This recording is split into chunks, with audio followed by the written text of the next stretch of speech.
Bismillahirrahmanirrahim. Assalamualaikum warahmatullahi wabarakatuh. Alhamdulillahi rabbil alamin, wal aqibatu lil muttaqin wala udwana illa 'alal zalimin. Asyhadu an la ilaha illallah wahdahu la syarikalah wa asyhadu anna Muhammadan abduhu wa rasuluh, amma ba'd. Hadirin ikhwatu iman, jemaah Majelis Tafsir Iliyin, mudah-mudahan senantiasa mendapatkan hidayah dan maghfirah Allah Subhanahu wa taala. Kajian tafsir di Majelis Tafsir Iliyin pada kesempatan ini membahas surat Al-Maidah ayat 94, halaman 123. Al-Maidah ayat 94. Jika dalam ayat sebelumnya Allah Subhanahu wa taala menyampaikan kepada kita beberapa hal yang diharamkan oleh Allah Subhanahu wa taala. Pertama adalah khamr, yang kedua berjudi, kemudian yang ketiga memberikan sesembahan kepada selain Allah, dan yang keempat mengundi nasib ya, dengan anak panah dan sejenisnya. Kemudian Allah pun sebagai zat yang maha rahman dan rahim memberikan maaf ya, manakala hal itu dilakukan di masa lampau sebelum datangnya Islam, dengan beberapa persyaratan. Pertama, apabila mereka beriman dan beramal soleh ya. Kemudian yang kedua ya, manakala diulang lagi nih, manakala beriman dan bertakwa, dan yang ketiga manakala bertakwa dan berbuat ihsan. Nah, kemudian di ayat yang ke-94 ini berbicara terkait larangan pada saat melakukan ihram ya, atau pada saat ihram, baik itu ihram haji ataupun ihram umroh. Nah, ihram itu adalah saat ataupun waktu ya, bagi seorang jemaah haji ataupun umroh, di mana dia diharamkan oleh Allah untuk melakukan beberapa larangan sampai dia itu bertahallul gitu. Nah, cirinya orang berihram itu biasanya mengenakan pakaian ihram gitu. Jadi semenjak mengenakan pakaian ihram sampai bertahallul, biasanya tahallul itu ditandai dengan mencukur rambut. Itu ada beberapa hal yang dilarang oleh Allah Subhanahu wa taala, baik ihram haji ataupun ihram umrah. Nah, di Al-Maidah ayat 94 ini Allah sampaikan, ya ayyuha, wahai sekalian. Kita sudah ingatkan bahwa haknya itu harfut tanbih ya. Harfut tanbih itu huruf yang berfungsi untuk menunjukkan adanya sebuah peringatan. Peringatan itu menunjukkan adanya sebuah bahaya ataupun ancaman. Tentu peringatan itu harus diindahkan, harus diperhatikan. Wahai sekalian, alladzina, orang-orang yang amanu, beriman. Jadi Allah menyeru kepada orang-orang yang beriman, layabluwannakum, Di sini ada dua harfu taukid. Pertama di awal yaitu la, kemudian di akhir yaitu huruf nun taukid, atau sering disebut dengan nun saqilah. Disebut saqilah berat karena nunnya bertasdid. Kalau dalam ilmu tajwid disebutnya gunnah itu. Jadi ada dua harfu taukid maka dimaknai sungguh-sungguh, benar-benar. Jadi layabluwanna, sungguh kami, kata Allah, akan menguji kalian, kalian gitu. Layabluwannakumullah, sungguh Allah akan menguji kalian, bisyai'in, dengan sesuatu, minas sayyidi. As-sayyid itu binatang buruan, Pak. Yang dimaksud adalah binatang buruan darat, yaitu pada saat berihram. Nah, jadi yang disebut dengan ujian itu Pak, secara garis besar ada dua. Pertama ada ujian yang bersifat fisik gitu. Bersifat fisik atau berkaitan dengan lahiriah duniawiyah kita. Nah, ini yang barangkali banyak dipahami oleh sebagian besar umat Islam. Jadi ujian itu terkait dengan hal-hal yang sifatnya lahiriah duniawiyah. Tapi ada juga yang kedua nih, kurang familiar, padahal yang sebetulnya hakikat ujian ini yang kedua, yaitu ujian-ujian yang sifatnya maknawi, berkaitan dengan ukhrawiyah kita, berkaitan dengan diniyah kita. Jadi kalau ujian yang pertama itu kan biasanya ujian yang menyangkut harta gitu, menyangkut fisik kita, itu dikenal oleh kita itu. Tapi ada ujian yang kedua, ini kurang dikenal, padahal sebetulnya ending dari ujian ini yang ini. Apa ujian yang kedua itu? Ujian yang berkaitan dengan agama kita atau dengan ruhaniyah kita, ukhrawiyah kita. Umpamanya nih sholat ini ujian, thalabul ilmi itu ujian gitu. Kita mau nggak mendirikan sholat? Jadi untuk menguji keimanan kita, Allah itu perintahkan sholat. Nah itu Pak. Jadi kan untuk menguji itu kan perlu ada yang namanya instrumen gitu. Perlu yang namanya instrumen. Nah, sekarang ujian keimanan, instrumennya apa? Syahadat, sholat, zakat, puasa, haji. Nah, itu instrumennya. Nah, nanti dari instrumen itu kan akan bisa dievaluasi, bisa dinilai seseorang itu lolos tidak ujiannya itu. Nah, cuman jarang orang yang memahami bahwa perintah agama itu atau larangan agama itu sebagai ujian. Apal teh ujian teh lamun awak gering cenah keur diuji urang teh gitu. Lamun dagang sepi keur diuji.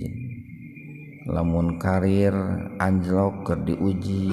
Hanya sebatas itu gitu. Padahal ada yang lebih jauh ujian itu. Bahkan ujian-ujian yang sifatnya duniawiyah, lahiriah, itu endingnya kan untuk menguji ruhani kita, Pak.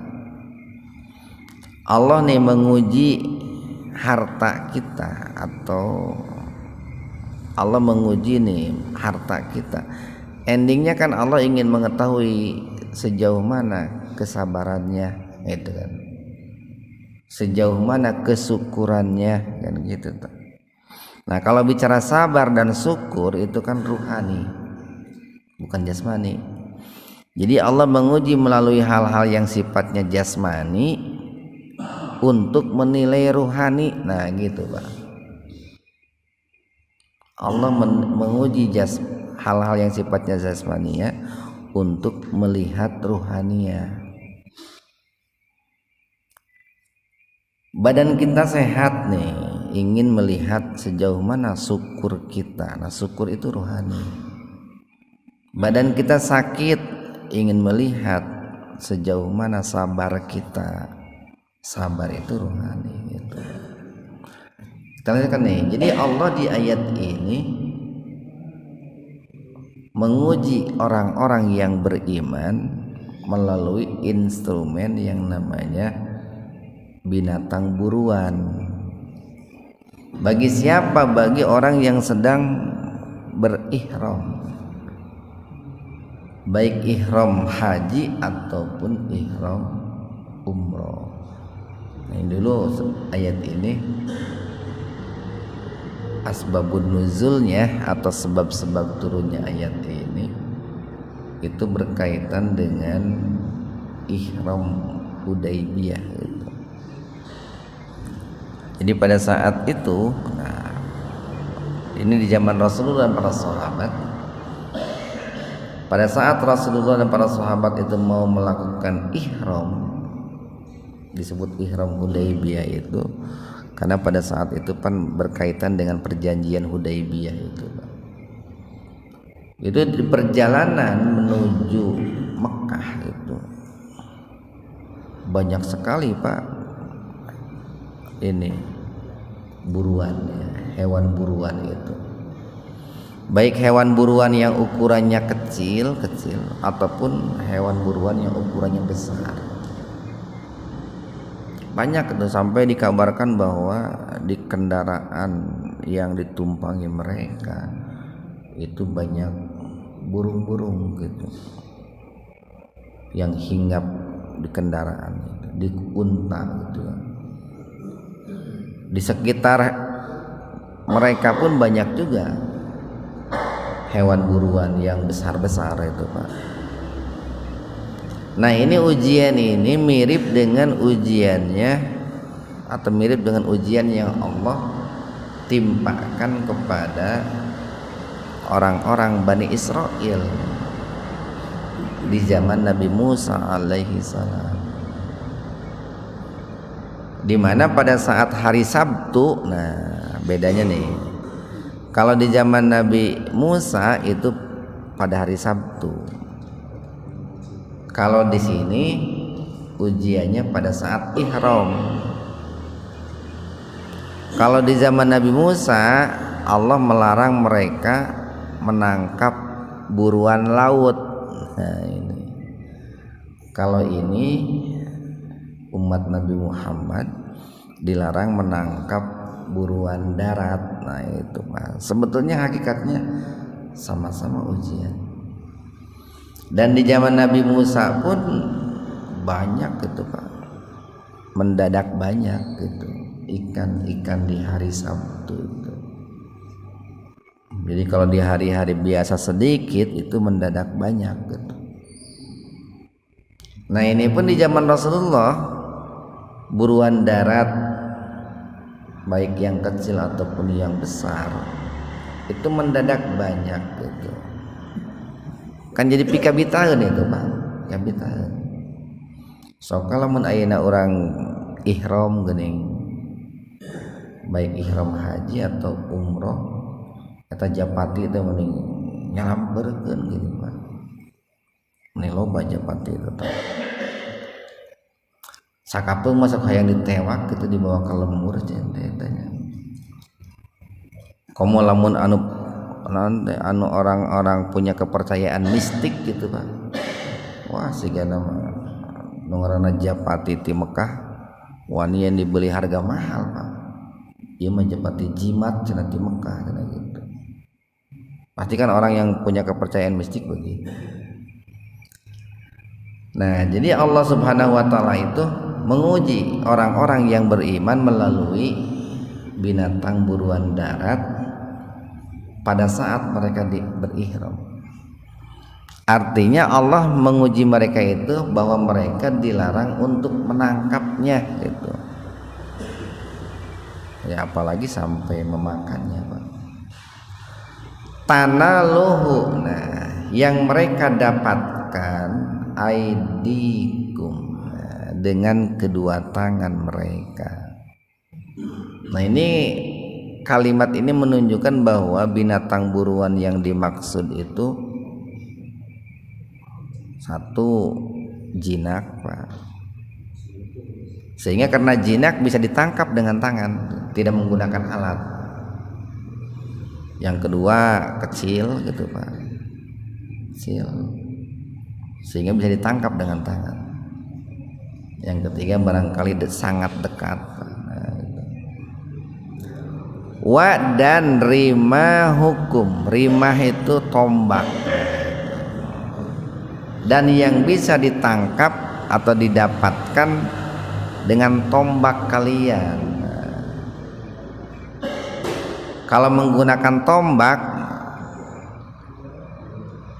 pertama itu menunjukkan bahwa binatang buruannya itu besar, Pak. Besar. Kemudian yang kedua menunjukkan bahwa binatang buruannya itu tidak jinak gitu, Pak. Kan lamun jinak mah kenapa harus menggunakan tombak atau Pak? Ya menggunakan tangan aja.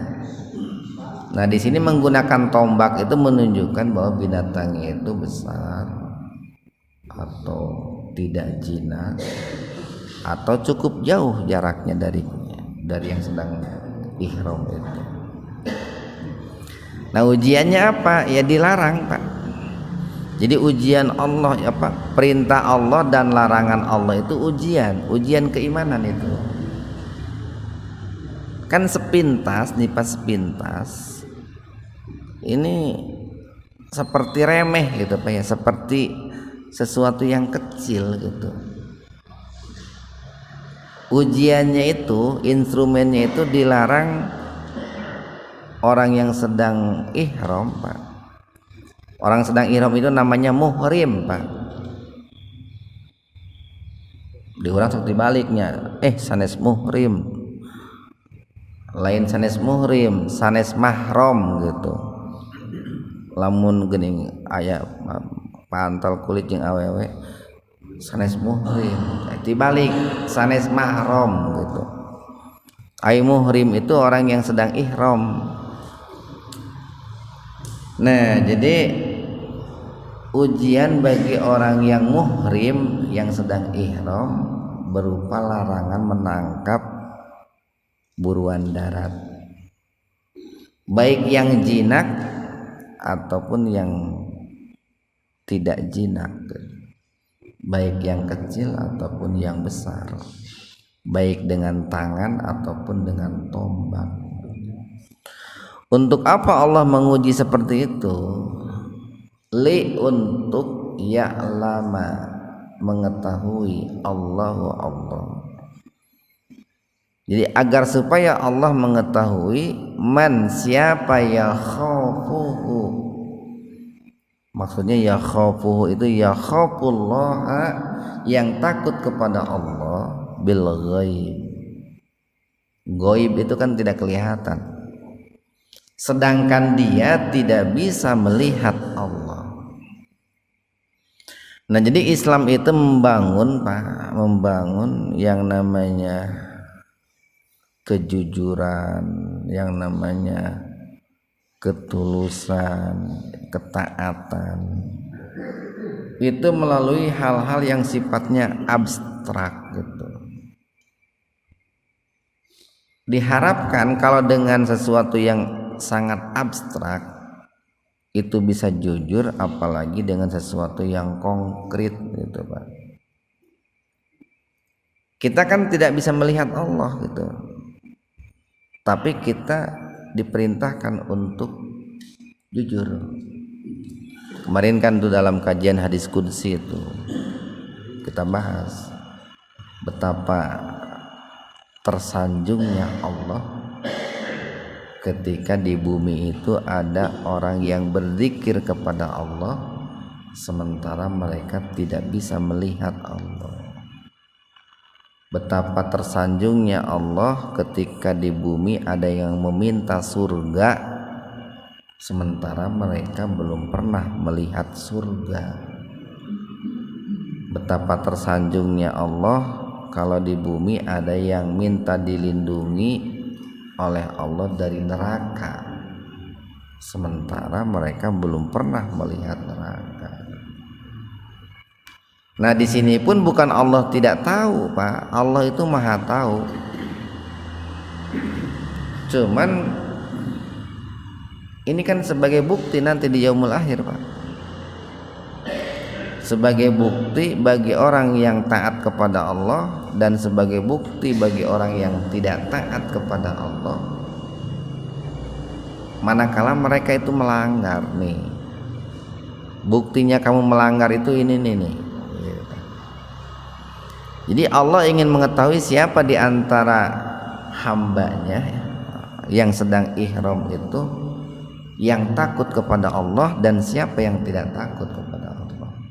Yang takut dia tidak menangkap buruan darat. Yang tidak takut mereka akan menangkap. Ya, motifnya macam-macam lah.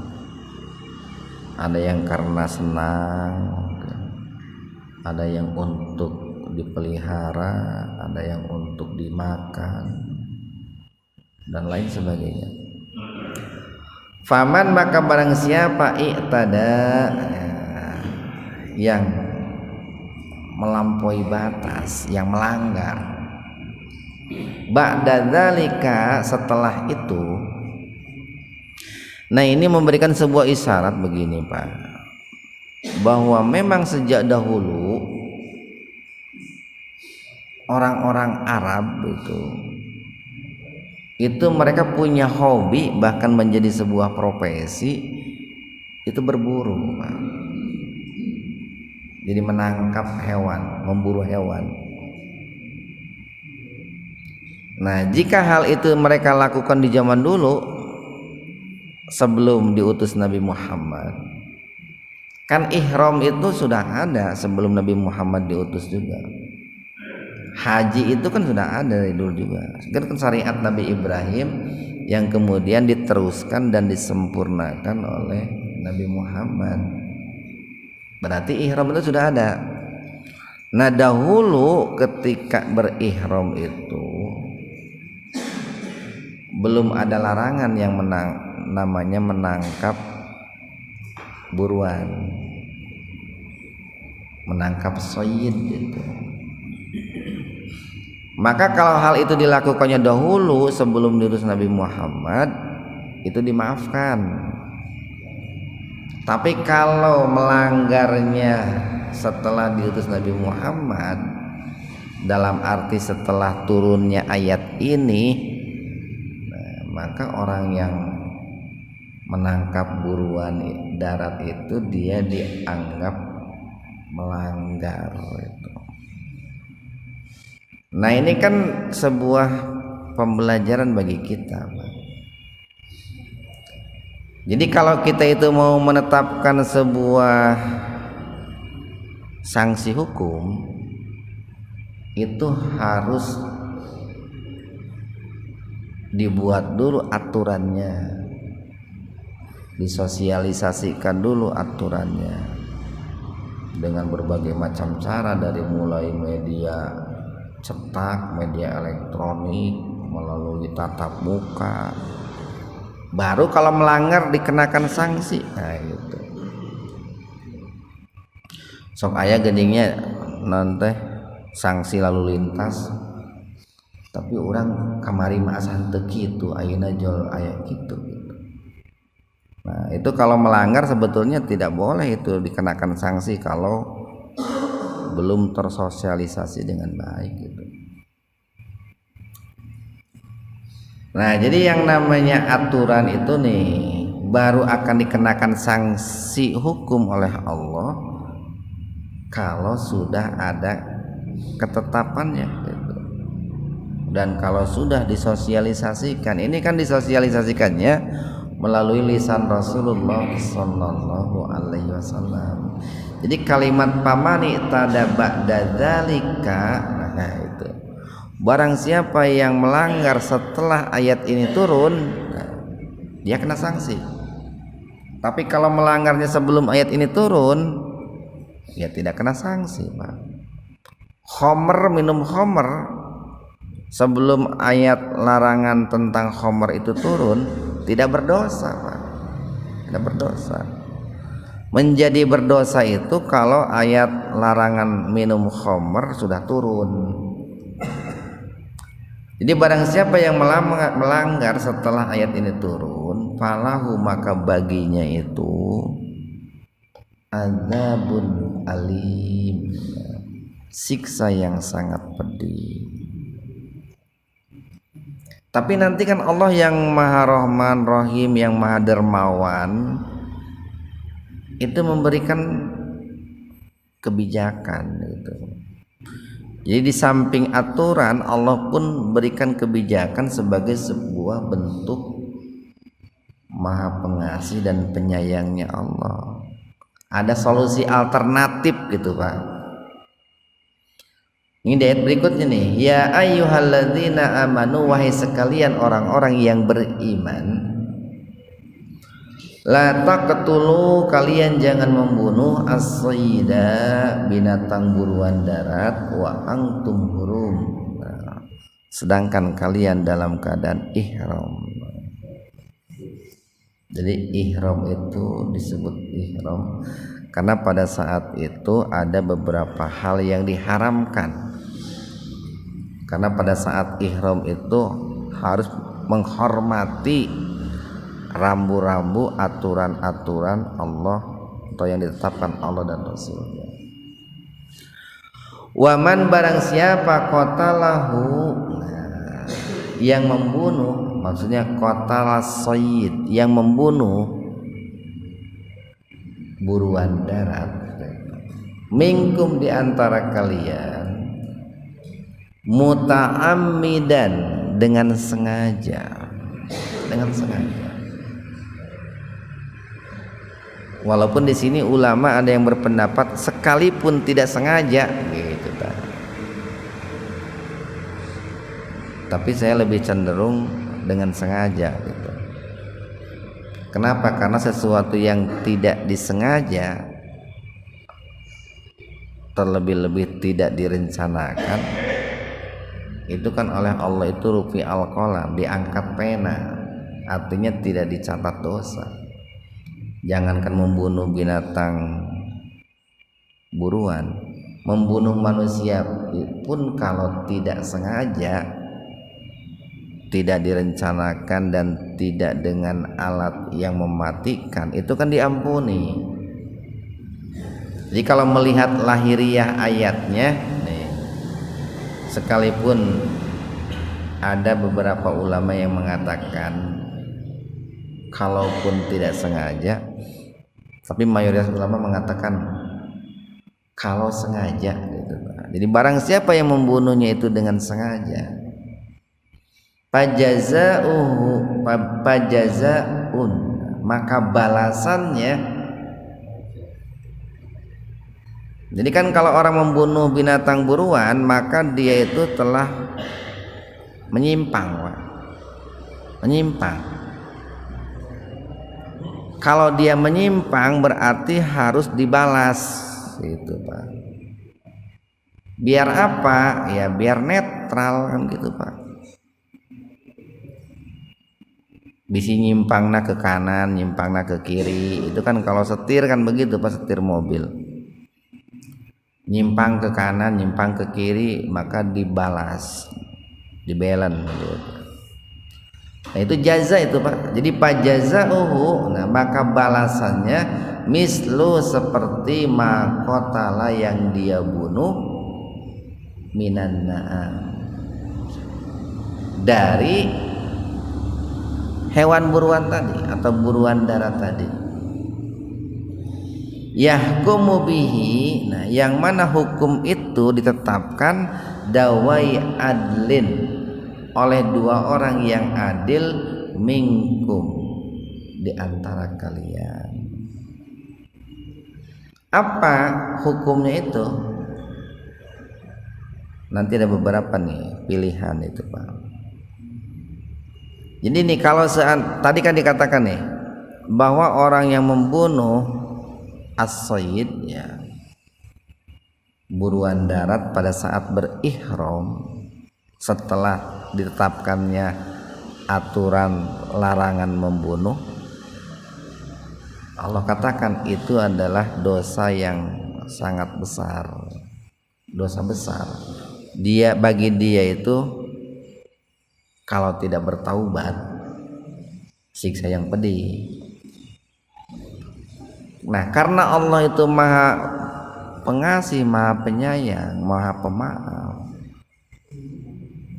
Allah berikan solusi Pak, bagaimana supaya tidak terkena siksa yang pedih itu. Maka solusinya itu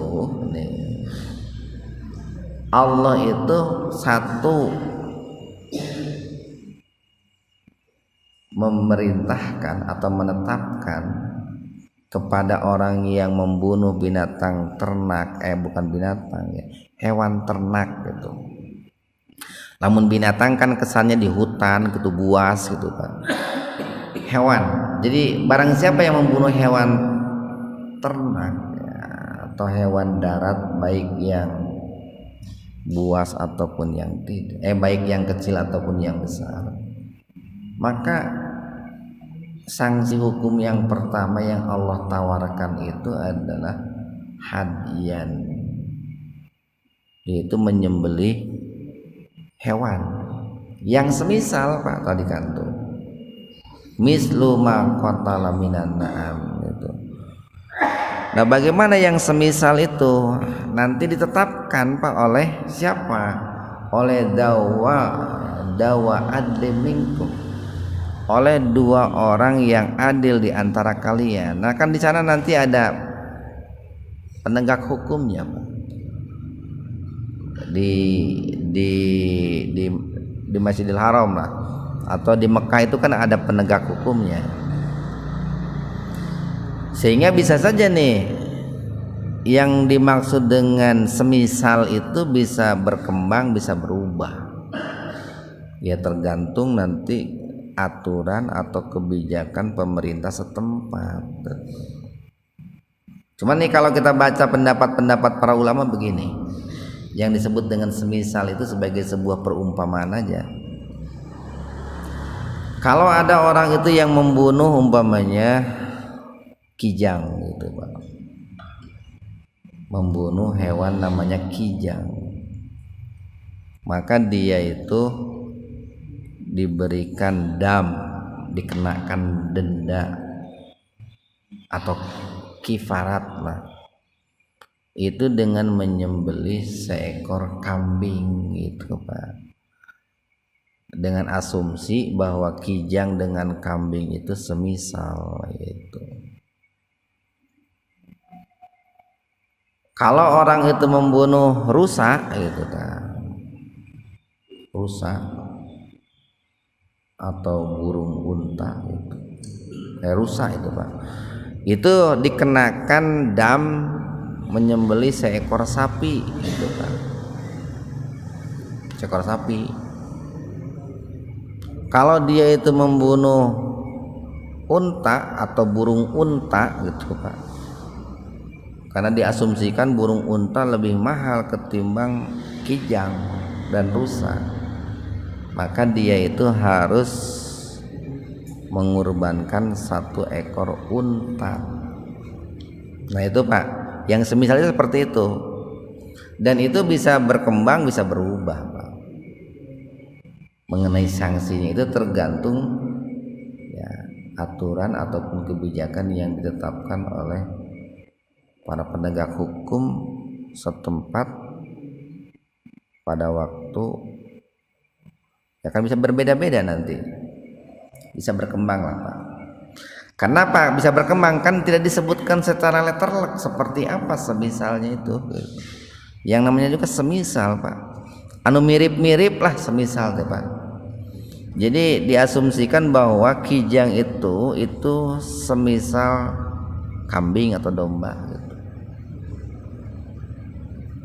Atau rusa itu seharga dengan sapi lah gitu Pak. Gitu Pak. Itu kan bisa dilihat dari berbagai aspek Pak nanti. Oh ini nih burung unta ini karena burung unta ini langka gitu. Langka gitu. Dagingnya mahal gitu. Maka bisa dimisalkan seekor unta gitu Pak. Kan kadang begini, ada hewan itu yang ukurannya kecil tapi harganya mahal gitu Pak, harganya mahal. Nah sehingga bisa menjadi sebuah parameter yang namanya harga itu, namanya harga. Mungkin Pak begini, ada sapi yang ukurannya lebih besar ketimbang unta, tapi sekalipun sapi itu lebih besar ketimbang unta, bisa jadi harganya lebih murah daripada unta Pak. Kenapa? Mungkin karena kelangkaannya unta itu, atau kualitas dagingnya gitu, atau khasiatnya. Nah itu kan menjadi penentu kenapa unta menjadi lebih mahal. Nah itu pilihan yang pertama Pak. Atau barangkali nanti yang dibunuhnya itu merpati gitu Pak. Berarti kan nanti ada ketetapan hukumnya, kalau membunuh merpati apa damnya, kifaratnya itu. Nah yang jelas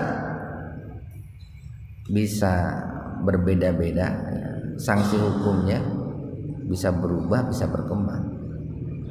Cuman tadi sebagai gambaran saja. Kemudian yang kedua, baligul Ka'bah. Yang mana hewan buruan itu dibawa Al-Ka'bah. Di sini para ulama mengatakan bukan maksudnya dibawa ke Ka'bah, bukan. Dibawa ke seputaran Ka'bah lah, ke sekitaran Ka'bah. Untuk apa? Untuk disembelih, Pak. Sanksi hukum itu kan. Jadi kalau orang nih membunuh kijang lalu dia dikenakan sanksi menyembelih seekor domba. Nah dombanya itu dibawa ke sekitaran Masjidil Haram untuk dikurbankan, lalu nanti dagingnya diberikan kepada fakir miskin yang ada di sana. Itu pilihan yang pertama. Yang kedua nih, au atau nih. Jadi kalau menggunakan atau itu kan pilihan Pak, beda dengan menggunakan dan. Kalau dan itu kan satu paket, ini atau. Jadi kalau tidak bisa menyembelih tadi hewan ternak, atau kafaratun, yaitu membayar kifarat. Apa kifaratnya itu? To'amu masakin, yaitu memberikan makan kepada orang-orang miskin, atau adlu dalik, atau yang semisal memberikan makan kepada orang miskin. Nah bagaimana memberikan makan kepada orang miskinnya? Ya tergantung hewan buruan yang dia bunuh Pak. Nanti kan membunuhnya beda-beda. Ada yang membunuh merpati, ada yang membunuh kijang, ada yang membunuh rusa, ada yang membunuh burung onta. Nah nanti kan beda-beda.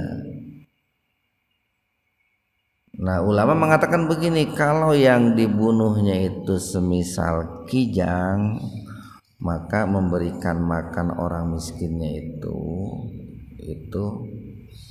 6 orang. Jadi kalau mau mengambil sanksinya itu menyembelih hewan, dia menyembelih domba. Tapi kalau dia tidak menyembelih domba, mau memberikan makan orang miskin, maka dia itu memberikan makan 6 orang miskin. Kalau sanksinya itu dia itu menyembelih sapi, ulama mengatakan itu memberikan makan itu 10 orang miskin. Naikkan tadi 6 orang miskin, kalau sapi sebanding 10 orang miskin. Kalau dia menyembelih burung unta nih, karena mahal, sanksi hukumnya memberikan makan 30 orang miskin. Itu pendapat ulama kayak begitu. Lamun kita meningkatkan memberikan makan orang miskin gitu. Ya kan nanti tergantung situasi dan kondisi, Pak. Kumaha lamun orang miskinnya tetep papangi di ditu teh, Pak. Berarti kan nu aya we meureun nyembelih hewan kurban kan gitu. Kalau tidak bisa itu ada pilihan yang ketiga nih. Siaman, yaitu melakukan saum. Saumnya pun berbeda-beda tergantung pelanggaran yang dia lakukan, tergantung hewan buruan darat yang dia bunuh. Sama lah kayak tadi memberikan makan orang miskin itu berbeda-beda. Ada yang 6 hari, ada yang 6 orang, ada yang 10, ada yang 30. Menyembelih pun beda-beda kan, ada kambing, ada sapi gitu Pak ya, ada unta gitu.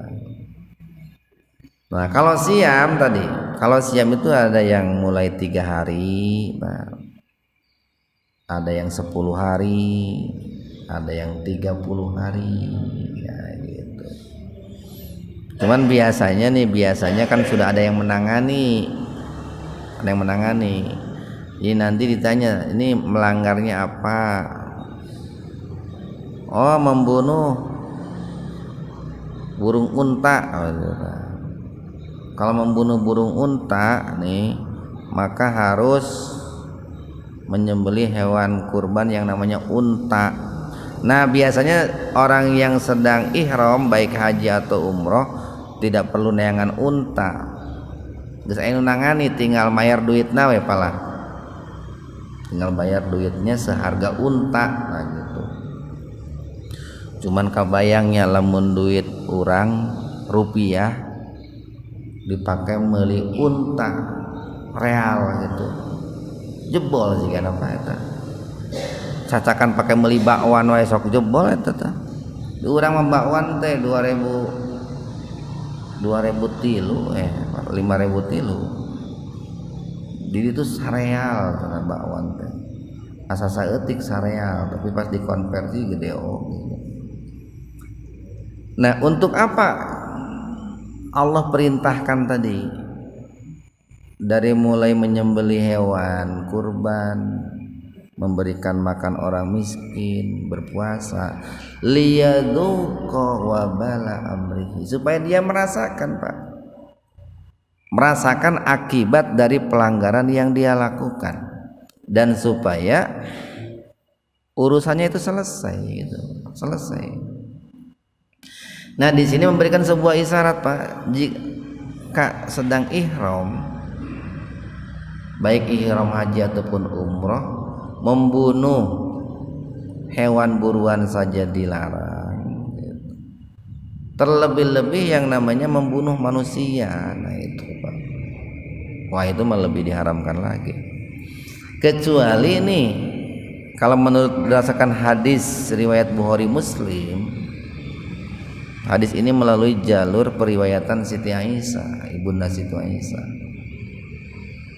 Rasulullah sallallahu alaihi wasallam bersabda, ada 5 hewan yang boleh dibunuh ketika ihram.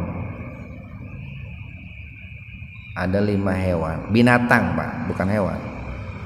Tadi kita katakan kalau hewan itu kesannya atau identik jinak. Kalau binatang itu buas atau berbisa.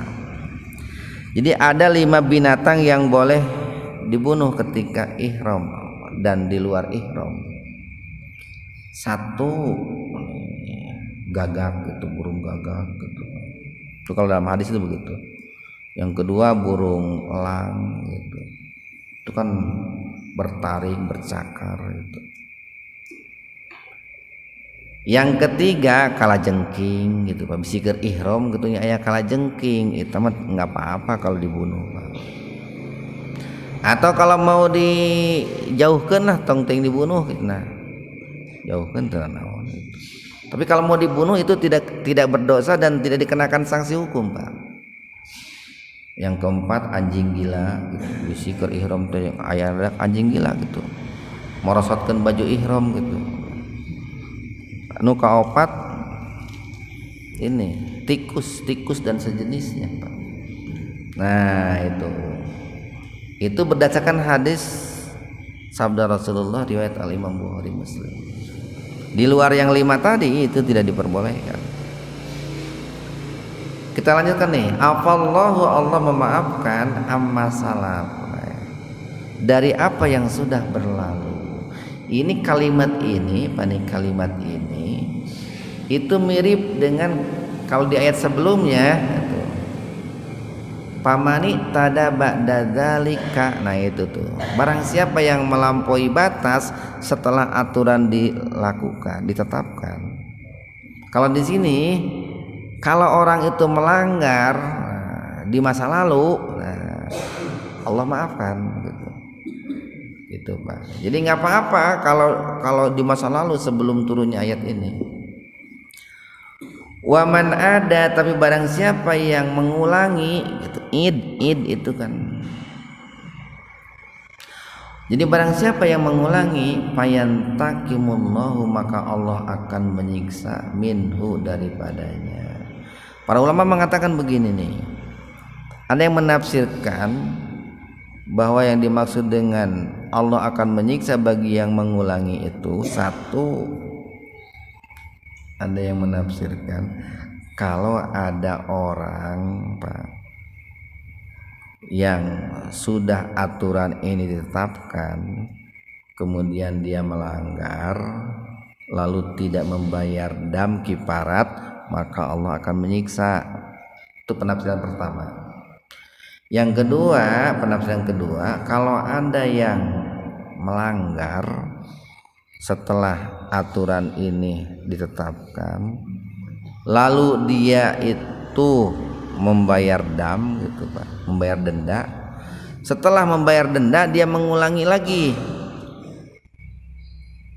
Poe kahiji umpamana ngabunuh kijang gitu, bayar denda, nyembelih seekor kambing. Poe kaduana dia ngabunuh burung unta deui tah. Menurut penafsiran ulama yang kedua, maka membunuh yang kedua dia dikenakan hukuman siksa dari Allah. Ada yang menafsirkan seperti itu. Tapi itu kan yang namanya beda penafsiran Pak. Cuman ya diusahakan tong sampai ngabunuh itu palah gitu, salila keur ihram mah gitu ta, supaya tong loba teuing urusan gitu. Tapi lamun terlanjur Pak, nih terlanjur ngebunuh ta baru ya ini nih. Ngan lamun geus terlanjur tong mino isuk ngabunuh deui gampang lah tenang. Aya dam ieu isuk ganti deui ku dam. Isuk ngabunuh deui hayo ngabunuh deui teh. Wallahu, dan Allah itu azizun, zat yang maha gagah, duntikom, yang memiliki siksa. Satu ayat lagi nih. Uhilla, dihalalkan lakum bagi kalian sayyidul bahri, itu hewan buruan laut, wa ta'amuhu, dan makanannya. Nah ini Pak, beda kan Pak ya, luar biasanya Allah itu. Allah mengharamkan ketika ihram menangkap buruan darat gitu. Tapi tong dibawa-bawa karena buruan laut Pak gitu tah. Kan orang sok, logika orang sok kieu nya, lamun binatang darat diharam, hewan darat diharamkeun, berarti hewan laut ge diharamkeun. Henteu kitu ternyata Pak. Justru Allah itu menghalalkan bagi kalian sayyidul bahri, hewan buruan laut, wa ta'amuhu, dan makanannya gitu. ngan meureun lamun hewan buruan laut mah ti Masjidil Haram mah rada jauh meureun nya nya. Aya teh meureun laut mah Laut Merah meureun ka ulah ieu ya. Kitu rada jauh jarak teh. Jadi rada logis lah lamun dihalalkeun da kan jauh ti laut teh meureun Pak. Karena kumaha nangkepna kan. Nah, kenapa kok begitu gitu Pak? Ya jadi dihalalkan oleh Allah itu bagi kita buruan laut, termasuk makanan-makanan yang lain. Kan di laut itu tidak semuanya diburu, ada juga yang lain Pak, yang tidak diburu. Mungkin apa ya? Kayak rumput laut gitu Pak. Itu kan di laut adanya dan lain sebagainya. Mata alakum, di mana hewan laut itu sebagai nikmat bagi kalian, walis sayyaro, dan juga untuk kendaraan Pak, kendaraan. Wa hurrimat, dan diharamkan alaikum atas kalian sayyidul barri. Nah, diulang lagi Pak nih.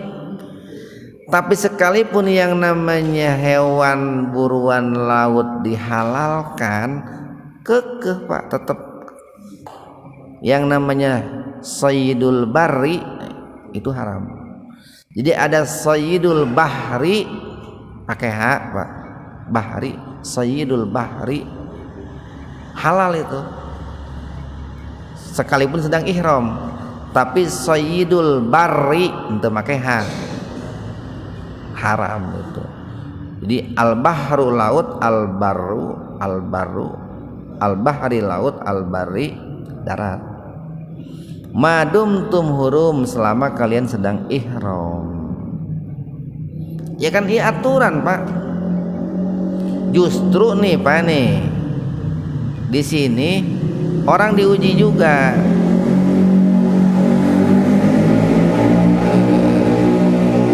Kalau ada nih orang yang sedang ihram lalu dia mengatakan haram memakan hewan buruan laut, berarti dia sudah melanggar Pak. Kenapa? Karena dia mengharamkan apa yang dihalalkan oleh Allah gitu Pak. Namanya begini, Pak Pitoya sedang ihram haji atau umroh, lalu Pak Pitoya mengatakan, woi haram kita, nggak boleh memburu buruan laut. Nah berarti Pak Pitoya menghalalkan apa yang diharamkan oleh Allah, mengharamkan apa yang dihalalkan oleh Allah, membuat aturan baru Pak Pitoya. Jadi tidak boleh kita mengharamkan apa yang dihalalkan dan tidak boleh menghalalkan apa yang diharamkan, karena mengharamkan dan menghalalkan itu adalah hak prerogatifnya Allah, itu bukan kewenangan kita. Itu seperti kita sering katakan begini nih, ada orang mencuri dibunuh, nggak boleh itu kan, Allah tidak mengatakan dibunuh Pak. Allah itu tetapkannya hukum tangan, potong tangan. Itu berlebihan itu namanya. Jadi membuat aturan sendiri itu sehingga benernya, oh iya orang yang mencuri bunuh lah cina gitu. Seperti benar tapi melampaui batas itu Pak, melampaui batas. Allah kan tetapkannya orang mencuri itu potong tangan, itu batas maksimal itu Pak. Potong tangan itu batas maksimal itu. Nah menurut kan kita sering men-share tuh di Cina, orang mencuri itu cina disimpan di atas papan yang ada pakunya lalu dijepit cina. Di mana gening toh orang yang korupsi itu hukumnya begini-begini. Ya kan Islam menetapkannya dipotong tangan gitu. Nah jadi sesuatu yang berlebihan itu Pak, itu tidak boleh, itu tidak boleh. Seperti ini nih, binatang laut, hewan laut Allah halalkan, jangan kita haramkan. Hewan darat ketika ihram Allah haramkan, jangan kita halalkan gitu Pak. Begitu. Ada orang yang suka minum khamr dibunuh, ya nggak boleh Pak itu. Ya. Berarti di Indonesia itu usulan-usulan gitu ya mengenai para koruptor untuk memiskinkan ini dimiskinkan makanya mungkin tarik ambil. Sebetulnya berarti akan lebih bagus akan cocok Islam katanya makanya. Jadi itu kan hasil kompromi hukum yang panjang Pak sebetulnya. Jadi nanti ada yang memaknai faqta'u aydiyahum itu dengan makna lahir, ada yang memaknai dengan makna batin. Dalam prakteknya dimaknai lahir kalau sudah nista maja utama mungkin Pak. Dimaknai batin dalam prakteknya itu kalau masih dalam batas-batas yang wajar gitu. Karena begini nih, harus ditinjau lebih jauh juga Pak, mungkin dipertimbangkan lebih jauh. Ketika ada orang yang mencuri 1 juta katanya dipotong tangan, itu dikhawatirkan nanti ke depannya itu banyak di Indonesia orang-orang yang bararuntung leungeuna. Jadi masalah juga. Jadi masalahnya apa? Banyak pengangguran, banyak peminta-minta, banyak yang tidak bisa bekerja gitu. Maka nanti dibikinlah nih kira-kira dikenakan hukum potong tangan itu kan sayangnya di kita nggak ada begitu Pak. Jadi mestinya dibikin aturan begini nih, hukum potong tangan itu kalau mencurinya sekian gitu Pak. Hukum di penjara itu kalau mencurinya sekian gitu Pak. Hukum dimiskinkan itu kalau mencurinya sekian. Nah itu mestinya begitu. Nah kita nggak ada hukum potong tangannya, bahkan dipandang kejam oleh kita itu. Nah mestinya ada tahapan-tahapan nih. Orang mencuri sekian penjara gitu, atau orang mencuri sekian diberikan edukasi pendidikan gitu. Nah, orang mencuri sekian penjara, orang mencuri sekian dimiskinkan, orang mencuri sekian potong tangan. Nah mestinya begitu. Kalau mau fair begitu. Nah itu kalau mau menerapkan makna memotong tangan qata'a aydihim, karena begini, ketika dimiskinkan itu pun dipotong tangan tapi secara maknawi.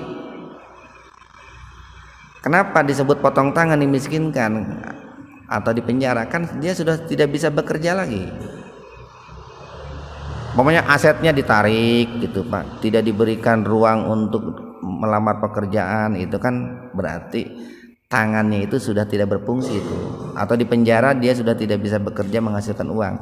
Tapi itu harus diberlakukan untuk pencurian berapa nilainya. Nah gitu. Ieu mah anu mencuri 300 triliun. Hukumanna kitu gitu tah. Nah mestinya nih barangkali nih untuk yang 300 triliun nah kenakan hukuman tangan nah gitu tah. Jadi ada tingkatan-tingkatan nanti sehingga tidak menimbulkan